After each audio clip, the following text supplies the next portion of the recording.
Bonjour mes chers amis Léo Shalaïm, on va poursuivre donc le chapitre 6 que nous avions démarré en insistant sur un détail qui peut paraître un petit peu sordide, puisque on avait dit que pour quelqu'un qui finalement meurt sans avoir réussi à satisfaire ses besoins, et peut-être l'avorton est mieux que lui. L'avorton, celui qui n'a pas eu la chance de voir le jour, puisque lui au moins il va recevoir une sépulture comme la halakha le préconise. Donc on fait sortir ce fœtus, ce bébé, et il doit être enterré.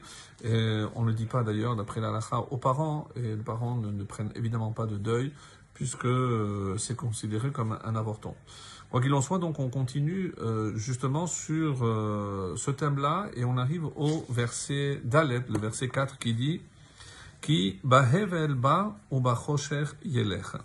Donc littéralement, car dans la vanité il est venu et dans l'obscurité il s'en va. Pourquoi on considère qu'il est venu dans l'obscurité? Puisqu'il n'a jamais vu la lumière du jour, il est resté dans la matrice de sa mère sans avoir connu le jour.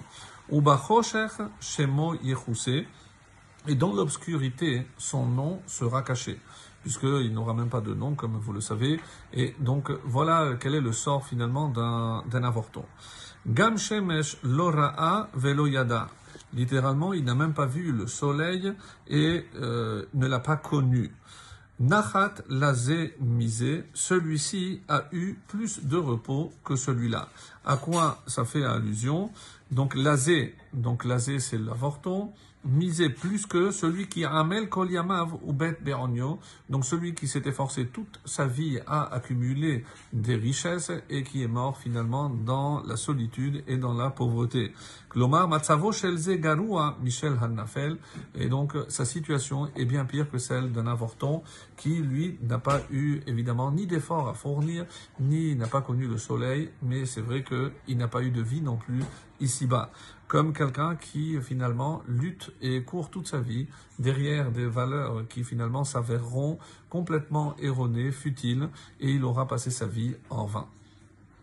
Le verset Vav, le verset 6 nous dit Ve'ilu haya elef shanim pa'amayim, et même s'il avait vécu 2 fois 1000 ans. Les commentaires s'interrogent pourquoi cette façon de faire, pourquoi parler de 2000 ans, donc 2 fois 1000, c'est alpaïm, donc 2000 ans, et ils répondent parce que aucun être humain n'a vécu aussi longtemps.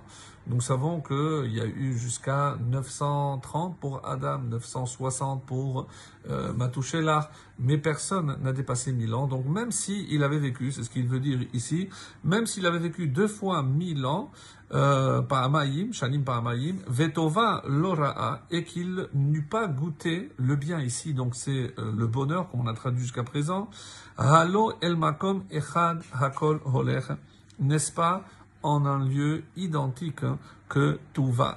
Alors, à quoi ça fait allusion? Bien entendu, c'est Rafa, la poussière. C'est là où on termine évidemment tous le voyage, comme il est dit. Halo, vechilo shnehem, lesquels Ham'arich yamim ve'anefel. Donc même s'il avait vécu 2000 ans par rapport, par exemple, à l'avorton, les deux terminent el makom echad. Quel est ce makom echad? Ce lieu identique, ce seul lieu, c'est le Rafa, c'est-à-dire la poussière. Et on entame après le verset 7, où on change un petit peu la teneur, et on va se consacrer à précisément à quoi l'homme va-t-il vouer tous ses efforts.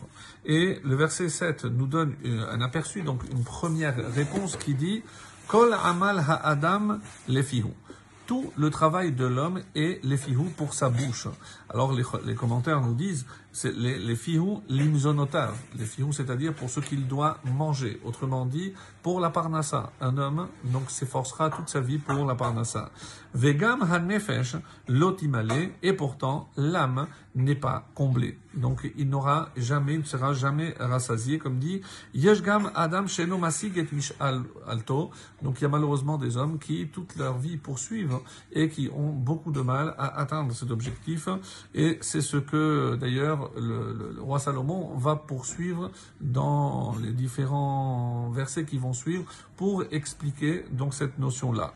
Donc on arrive au verset 8, qui mayoter lechacham min hakesil, car qu'a de plus le sage que l'insensé, minaxil.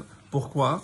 Et il termine, Male'ani yodea lahaloch neged ha-chayim. Pourquoi? Parce que qu'a de plus le misérable, ici le hani, vraiment le pauvre, la yodea lahalor, qui sait marcher neged hachayim, devant les vivants. Et qu'est-ce que c'est devant ici? C'est leyad ben adam hachayim va'amelim imlo kedei leasik et mezonotav. Donc il est à côté aussi et il voit que les autres poursuivent donc cette quête pour pouvoir évidemment s'alimenter.